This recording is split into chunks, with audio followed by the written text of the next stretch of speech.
વિદ્યાર્થી મિત્રો, myself Varsha Patel from Arpan International School. Today we are going to learn about the section B, dialogue and interview. Dialogue અને interview આપ્યો હશે તમને એક્ઝામમાં અને એના આધારે એક્ઝામમાં તમને ક્વેશ્ચન આપ્યા હશે. એ ક્વેશ્ચનને તમારે આન્સર તમારે પેરેગ્રાફની અંદરથી જ લખવાના રહેશે. Okay, so let's start. First paragraph, first જે ડાયલોગ છે એ તમારે ડૉક્ટર મહેતા અને રામભાઈ વચ્ચેની ચર્ચાનો છે. ડૉક્ટર મહેતા એ ડૉક્ટર છે અને રામભાઈ એક પેશન્ટ છે. એ બીમાર છે એટલે એમને થોડી ડાયટ સિસ્ટમ વિશે પૂછે છે. Doctor Mehta says, how are you now? Rambhai, how are you now? હવે તમને કેમ છે રામભાઈ? Rambhai says, quite well sir. સારું છે, થોડું સારું છે સર. થેન્ક્સ, તમારો આભાર. That time doctor Mehta says, that's a good, ખૂબ સરસ. That's a good, ખૂબ સરસ. પણ યુ લુક, તમે દેખાવ છો, કેવા દેખાવ છો? સમ વરીડ, તમે થોડા ચિંતિત દેખાવ છો. વરીડ યાને કે ચિંતિત. એમ આઈ રાઈટ? શું કે છે? હું સાચો છું ને? તમે થોડા ચિંતિત દેખાવ છો. તમે કહો છો કે સારું છે, સરસ, ગુડ, ઘણું સરસ. એ તો ઘણું સરસ કહેવાય, પણ તમે થોડા ચિંતિત દેખાવ છો. હું સાચો છું ને? ત્યારે Rambhai says, yes you are. Rambhai says, yes you are. હા, તમે સાચા છો. ધો, છતાં પણ. જો વિદ્યાર્થી મિત્રો, અહીં કંજક્શન તમારું વપરાયું છે. ધો એટલે છતાં પણ થશે. પણ જ્યારે પણ બટ અથવા તો પણ અથવા પરંતુ છતાં પણ બતાવવું હોય ત્યારે ધો હંમેશા વાક્યની શરૂઆતમાં જ વપરાય છે. રાઈટ? તો યુ લુક ફાઇન, તમે સારા દેખાવ છો. હું સારો છું. યુ લુક ફાઇન યાની કે આઈ લુક ફાઇન. હું સારો જ છું. હું દેખાવ તો સારો જ છું. તમને મારી તબિયત સારી દેખાતી હશે. આઈ સ્ટીલ એટલે કે હજુ સુધી. ફીલ સમ વીકનેસ યાને કે નબળાઈ, પરંતુ હજુ મને થોડી નબળાઈ છે. What should I do? મારે શું કરવું જોઈએ? ફોર ધીસ, આ માટે મારે શું કરવું જોઈએ? ડૉક્ટર મહેતાને રામભાઈ પ્રશ્ન પૂછે છે કે મારે આના માટે શું કરવું જોઈએ? હું આમ સારું દેખાઉં છું, પણ મને બહુ નબળાઈ આવી ગઈ છે. ત્યારે ડૉક્ટર મહેતાએ એને સજેસ્ટ કર્યું અથવા એડવાઇસ આપી. શું એડવાઇસ આપી? આઈ સજેસ્ટ યુ. સજેસ્ટ યાને કે સૂચન કરવું. હું તને સૂચન કરું છું. શાનું સૂચન કરું છું? અ સ્પેશિયલ ડાયટ યાને કે ખોરાક. સ્પેશિયલ એટલે કે ખાસ પ્રકારના ખોરાકની હું તને સૂચના આપું છું. કેવા? અ fruit and light food. Fruits એટલે કે ફળ અને લાઇટ એટલે કે હલકો. લાઇટ એટલે પ્રકાશ નથી લેવાનું, અહીં તમારે હલકું લેવાનું છે. શું લેવાનું છે? હલકું. કેવું લેવાશે? હલકું એટલે કે હલકો ખોરાક અને ફ્રૂટ્સ લેતું. ફોર સમ ડેઝ, થોડા દિવસ માટે તમારે ફ્રૂટ્સ અને હલકો ખોરાક, બહુ ભારે ખોરાક લેવાની જરૂર નથી. વિથ સમ મેડિસિન્સ, થોડી દવાઓ સાથે તમારે કેવો ડાયટ લેવાનું છે? તો કે ફ્રૂટ્સ એન્ડ લાઇટ ફૂડ એટલે કે હલકો ખોરાક અને થોડા ફ્રૂટ લો તમે દવા સાથે. Rambhai says, I like to go for a walk. રામભાઈને ડાયટ સિસ્ટમ ડૉક્ટર મહેતા સમજાવે છે, પરંતુ રામભાઈ એમને પાછા એમ કહે છે કે મને આઈ લાઈક ટુ ગો, મને જવું ગમે છે. શાના માટે? ગો ફોર અ વોક, મને ચાલવા જવાનું બહુ ગમે છે. May I go for long walk during એટલે કે દરમિયાન. આ સમય દરમિયાન. This time. શું હું આ સમય દરમિયાન હું બીમાર છું, વીકનેસ આવી ગઈ છે મારામાં, તો હું લોંગ વોક માટે જઈ શકું છું? ત્યારે ડૉક્ટર મહેતાએ શું કહ્યું? નોટ નાવ, હાલમાં નહીં. વેઇટ, થોભો. ટીલ એટલે જ્યાં સુધી. આઈ સે ટુ ડુ સો, હું તમને કંઈક કહી ન દઉં ત્યાં સુધી તમારે લોંગ વોક કરવાનું નથી. રામભાઈ આસ્કડ યાની કે પૂછે છે. શું પૂછે છે? વોટ એલ્સ એટલે કે બીજું શું કરવું જોઈએ? તો પછી vote else should I do sir? તો ડૉક્ટર મહેતા સર, મારે બીજું શું કરવું જોઈએ? Doctor Mehta says you may do simple રિલેક્શન એટલે આરામ. તમને એકદમ સરળ આરામદાયક તમારે શાની જરૂર? કદાચ તમારે આમ કરવું જોઈએ. શું કરવું જોઈએ? સમ રિલેક્શન એક્સરસાઇઝ, જે તમને આરામદાયક એક્સરસાઇઝ છે, કસરતો છે. લાઈક એટલે ગમવું નહીં, અહીં જેમ કે અથવા તો જેવી કે પ્રાણાયામ એન્ડ સ્ટ્રેચ એટલે કે કોઈ વસ્તુને આપણે ખેંચીએ ને, બરાબર? સ્ટ્રેચ યાની કે ખેંચવું. પણ તમારે અહીં ફિઝિકલ એક્સરસાઇઝ છે, જેમ આપણે કોઈ હાથ અથવા પગને ખેંચાણથી જે કસરત કરવામાં આવે, બરાબર, એને કહેવાશે સ્ટ્રેચિંગ. બરાબર? એટલે તમારે પ્રાણાયામ એન્ડ સ્ટ્રેચિંગ એટલે કે ફિઝિકલ એક્સરસાઇઝ, જેના કારણે તમારા સ્નાયુઓ જે છે એને ખેંચાણ અનુભવો અને એના કારણે તમારા જે સ્નાયુઓની પણ કસરત થાય એવી તમારે કસરત કરવાની છે. સિમ્પલ રિલેક્શન, આરામદાયક. બરાબર? બહુ હાર્ડવર્કથી તમારે કસરત નથી કરવાની. પ્રાણાયામ કરો.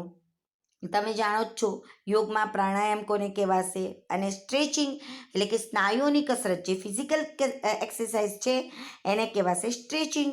ઓકે, ડેલી તમારે રોજ આ ટાઈપની કસરત કરવી પડશે, જરૂરી છે. Rambhai says I shall follow અનુસરીશ, હું અનુસરીશ યોર એડવાઇસ સર, તમારી આ સલાહ છે, હું એના પ્રમાણે જ ચાલીશ. સર, તમારી આ એડવાઇસ પ્રમાણે જ હું ફોલો કરીશ અથવા તો હું એ પ્રમાણે જ ચાલીશ. થેન્ક્સ અ લોટ. ડૉક્ટરને કહે છે કે તમે મને જે એડવાઇસ આપી, ફ્રૂટ્સ અને લાઇટ ફૂડ, અને આ જે તમે પ્રાણાયામ અને સ્ટ્રેચિંગની મને એડવાઇસ આપી, એના માટે તમારો ખૂબ ખૂબ આભાર. સો વિદ્યાર્થી મિત્રો, તમે ડૉક્ટર મહેતા અને રામભાઈ વિશે એમના વચ્ચે જે ચર્ચા થાય છે, ડાયટ સિસ્ટમ, એક્સરસાઇઝ, પ્રાણાયામ અને સ્ટ્રેચિંગ એક્સરસાઇઝ, એ બધી જે ચર્ચા થાય છે કે કયા ટાઈપના એમણે ફૂડ લેવા જોઈએ, શું થયું છે, આ બધી તમે જે ચર્ચા સાંભળી, એના પછી હવે આપણે પ્રશ્નો જોઈશું, પ્રશ્નો અને એના આન્સર જોઈશું. First question, Rambhai is still suffering from સફર કોઈ વસ્તુમાંથી આપણે પસાર થતા હોય, થ્રુ કહીએ ને, સફર યાની કે પસાર થવું. શાનાથી પસાર થતા હતા? તો કે ફ્રોમ વીકનેસ. શું આવશે? Weakness. First answer, Rambhai is still suffering from weakness. Rambhai is still suffering from weakness. Second question જોઈશું. Which is the special diet for Rambhai? Rambhai માટે સ્પેશિયલ ડાયટ ડૉક્ટરે શું કહ્યું હતું એમને? વિચ એટલે કે કઈ છે એમની ખાસ પ્રકારની ડાયટ, ખોરાક કયો છે ફોર રામભાઈ? રામભાઈ માટે ખાસ પ્રકારનો ખોરાક કયો રહેશે? તો કે the special diet for Rambhai is fruits and light food. એટલે આન્સર શું બનશે? The special diet for Rambhai is fruits and light food. Okay. Now, third question. Does Dr. Mehta advise Rambhai for a long walk? જ્યારે રામભાઈ પ્રશ્ન પૂછે છે કે શું long walk માટે જઈ શકું છું, ત્યારે એમને ડૉક્ટર મહેતાએ શું જવાબ આપ્યો હતો? તો અહીં એ જ પ્રશ્ન ડઝ આપ્યું છે એટલે યસ નોમાં જ જવાબ આવશે. Okay, whenever you have ask the question in does, do, modal વર્બ્સથી જ્યારે તમને પ્રશ્ન પૂછવામાં આવે ત્યારે તમારે એની અંદર જવાબની અંદર યસ નોથી જવાબ આપવાનો રહેશે. તો અહીં તમે જો કે એમણે એડવાઇસ આપી હતી લોંગ વોક માટે. હા કહ્યું હતું. શું એવી એડવાઇસ આપે છે? તો કે નો, શું એડવાઇસ આપે છે? No, doctor Mehta doesn't advise Rambhai for a long walk. No, doctor Mehta doesn't advise Rambhai for a long walk. Clear? હવે આપણે ચોથો ક્વેશ્ચન જોઈએ. ચોથો ક્વેશ્ચન છે, what does Rambhai promise for the doctor? શું પ્રોમિસ આપે છે ડૉક્ટરને? What does Rambhai promise to the doctor? Which promise does doctor give him? રામભાઈને એમણે પ્રોમિસ આપી? રામભાઈએ એમને શું પ્રોમિસ આપી ડૉક્ટરને? તો રામભાઈ પ્રોમિસીસ ડઝ છે. સો અહીં તમને જવાબમાં શું આપ્યું છે? Promises two the doctor. પૂરેપૂરો ક્વેશ્ચન તમારે આની અંદર ક્વેશ્ચનમાંથી જ આન્સર લખવાનો છે. ધેટ શું આપી? That he will follow his advice. એમણે એની એડવાઇસ જે છે એ જ ફોલો કરવાનું છે. એટલે Rambhai promises two doctor that he will follow his advice. He will follow his advice. Okay, તો ફર્સ્ટ ડાયલોગના જે ક્વેશ્ચન આન્સર છે એ તમને ખ્યાલ આવી ગયો હશે. આગળનો ડાયલોગ જોઈએ. કસ્ટમર યાને ગ્રાહક, એન્ડ બેંક મેનેજર, કન્ઝ્યુમર પણ કહેવાશે. બેંક મેનેજર અને કસ્ટમર વચ્ચે જે ચર્ચા થાય છે એની વાત છે. Customer asked, may I come in sir? બેંકમાં પ્રવેશ કરતા હશે અને ત્યારે કસ્ટમર જે કન્ઝ્યુમર યાની કે ગ્રાહક છે એ એને પૂછે છે બેંક મેનેજરને એમની ઓફિસમાં જતા પહેલાં. ત્યારે શું પૂછે છે? May I come in sir? શું હું અંદર આવું sir? Bank manager says sure. Why not? ચોક્કસ, આવો ને, આવો. Please be seated. જે એમની ચેર હોય બેસવા માટે, જે બધાને વ્યક્તિ દીઠ નહીં પણ બધા માટે ચેર મૂકી હોય ત્યાં એમને બેસવા માટે કહે છે. Please be સીટેડ. ટેલ મી, મને જણાવો. શું જણાવો? What help do you need? તમને કઈ જરૂરિયાત છે અથવા તમને મારી કઈ હેલ્પની, કઈ મદદની જરૂર છે? શું મદદ જોઈએ છે?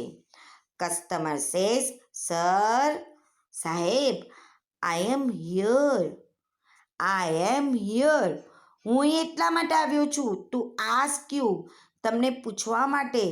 ધ ડિટેલ્સ એટલે કે માહિતી અબાઉટ હોમ લોન લેવાની હશે. એટલે કસ્ટમર સેઝ, એમણે પ્રશ્ન પૂછ્યો કે હું એના વિશે વિગત પૂછવા આવ્યો છું, ડિટેલ્સ પૂછવા આવ્યો છું. Bank manager says, where is your account? તમારું ખાતું. અકાઉન્ટ યાને ખાતું. Where is your account? તમારું ખાતું ક્યાં છે? Where is your account? તમારું ખાતું ક્યાં છે? હાઉ મચ એટલે કે કેટલા.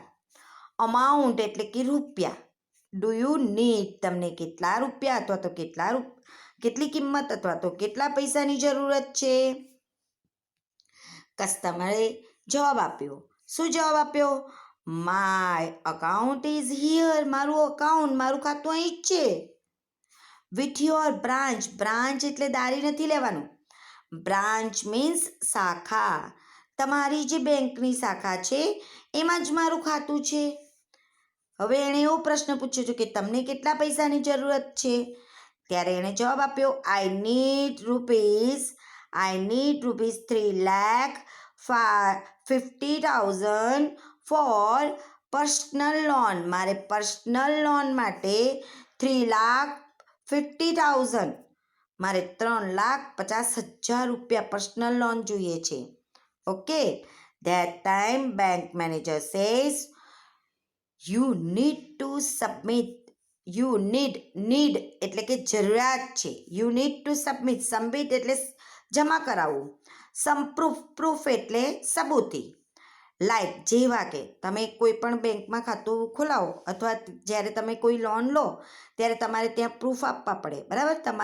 તમે છો અથવા તો તમારું ઘર છે એના માટેનું, તમે સાચા છો એ માહિતી આપતા તમારા થોડા પ્રૂફ્સ તમારે આપવા પડે, બરાબર? તો તેના માટે તમારે શું આપવું પડશે? તો કે પાન કાર્ડ, સેલેરી સ્લીપ યાની કે પગારની સ્લીપ, બરાબર? Okay, et cetera. Customer says, give me the details sir. મને થોડી માહિતી આપો ને sir. I will submit the document એટલે કે દસ્તાવેજ. ડોક્યુમેન્ટ એટલે શું થશે? દસ્તાવેજ. આઈ વિલ સબમિટ, હું સબમિટ કરાવી દઈશ, હું જમા કરાવી દઈશ મારા બધા દસ્તાવેજ જે મારી પાસે છે. બાય ટુમોરો, આવતીકાલ સુધીમાં હું બધું જમા કરાવી દઈશ. ઓકે. ધેન શું કહે છે? How long will it take to sanction my loan. Sanction my loan એટલે એના માટે મારે કયા કયા દસ્તાવેજો, કેટલો સમયગાળો લાગશે? Take to sanction my loan. બરાબર. How long will it take to sanction my loan. If your documents, ત્યારે એ શું કહે છે કે જો તમારા ડોક્યુમેન્ટ, તમારા જે દસ્તાવેજ છે એ સમયગાળો માંગે છે કે મારી લોન મને મળતા કેટલો સમયગાળો લાગશે. તો ત્યારે બેંક મેનેજર શું કહે છે?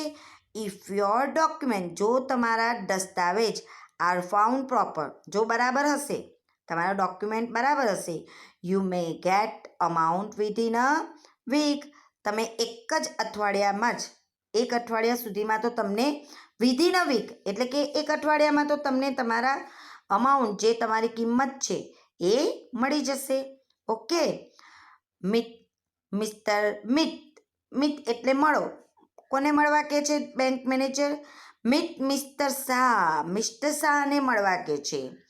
At the first counter for details. તમારે જે કંઈ માહિતી જોઈતી હોય એના માટે તમે ફર્સ્ટ કાઉન્ટર પર જે મિસ્ટર શાહ છે એને મળો. બરાબર. બેંક મેનેજર કસ્ટમરને શું કહે છે કે તમારે જે કંઈ બીજી માહિતી જોઈતી હોય બેંક લોન માટે, તમારી પર્સનલ લોન તમને જોઈએ છે, હોમ લોન, તો એ લોન માટે તમે આજે મિસ્ટર શાહ છે ફર્સ્ટ કાઉન્ટર પર, એમને મળો. કસ્ટમર સેઝ થેન્ક્સ અ લોટ. તમારો ખૂબ ખૂબ આભાર. કેમ કે એ બેંકમાં જાય છે, એને હોમ લોન લેવી છે, એના માટે શું પ્રૂફ જોઈશે, એના માટે કઈ માહિતી લેવા માટે કોને મળવું પડશે, ત્યારે કસ્ટમરને બેંક મેનેજર જે બધા જવાબ આપે છે એના માટે એનો થેન્ક્સ યાને કે આભાર માને છે. સો વિદ્યાર્થી મિત્રો, આપણે હવે એના પ્રશ્નો જોઈએ. First question, why does the customer visit the bank? કેમ મુલાકાત લે? બાગમાં થોડા જાય છે? બાગમાં જાય છે? ના, કસ્ટમર યાને કે ગ્રાહક શાના માટે વિઝિટ લે છે? એમને કંઈક જોઈતું હતું ને, તો why does the customer visit the bank? કેમ એમણે બેંકની મુલાકાત લીધી? શાના માટે લીધી? એમને શું જોઈતું હતું? તો કે 3,50,000 રૂપીસ એમને જરૂરત હતી. હોમ લોનની જરૂર હતી, પર્સનલ લોન માટે એમને આટલા રૂપિયાની જરૂર હતી, એટલા માટે બેંકમાં જાય છે, વિઝિટ યાને કે મુલાકાત લે છે. તો આન્સર શું આવશે તમારો? તો કે the customer visits the bank. બેંકની મુલાકાત લે છે because he needs a personal loan of 3,50,000. કસ્ટમરે વિઝિટ કરી the bank because he needs a personal loan of 3,50,000 rupees. આગળનો ક્વેશ્ચન જોઈએ બેટા. From whom એટલે કે કોને, will the customer get the details? કોની પાસેથી એમને આ બધી માહિતી મળશે? છેલ્લે બેંક મેનેજર એમને કોને મળવા માટે કહે છે એ તમે પહેલાં પ્રશ્નમાંથી વિચારો. ડિટેલ્સ એમને જોઈતી હતી, તો અહીં તમે જો મીટ મિસ્ટર શાહ, રાઈટ. શાના માટે? For details. તો આન્સર તમને કમ્પ્લીટ ખબર પડી ગઈ હશે બેટા. ઓકે. તો the customer will get the details from the mister Shah. The customer will get the details from Mr. Shah.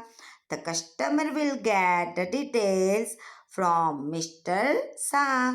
Okay. Then third question. Is a customer ready to submit the documents within a day?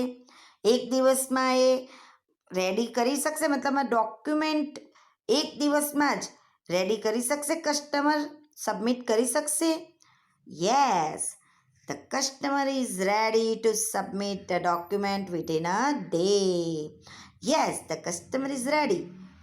શેના માટે ready છે? To submit the document within a day. આગળનો question, the customer want will not એટલે will not નું ટૂંકું રૂપ છે. get the loan એને મળશે નહીં, will not get the loan એમને નહીં મળે. કેમ? if શું નહીં હોય તો if the documents are not submit or found proper. જો submit document the documents are not submit, documents જે દસ્તાવેજ છે are not submit or found proper અને બરાબર યોગ્ય નહીં હશે તો આન્સર શું આવશે? The documents are not submit or found proper, are not submit or found proper. Okay, so students, I hope that કે આજના આ લેક્ચરમાં તમને જે ડાયલોગ સમજાવ્યા એ ડાયલોગમાં તમને સારી રીતે સમજણ પડી ગઈ હશે અને બોર્ડની પેપર સ્ટાઇલ પ્રમાણે જે આ ક્વેશ્ચન છે એ તમારે લર્ન કરવાના રહેશે અને તમારી નોટમાં લખવાના રહેશે. ઓકે.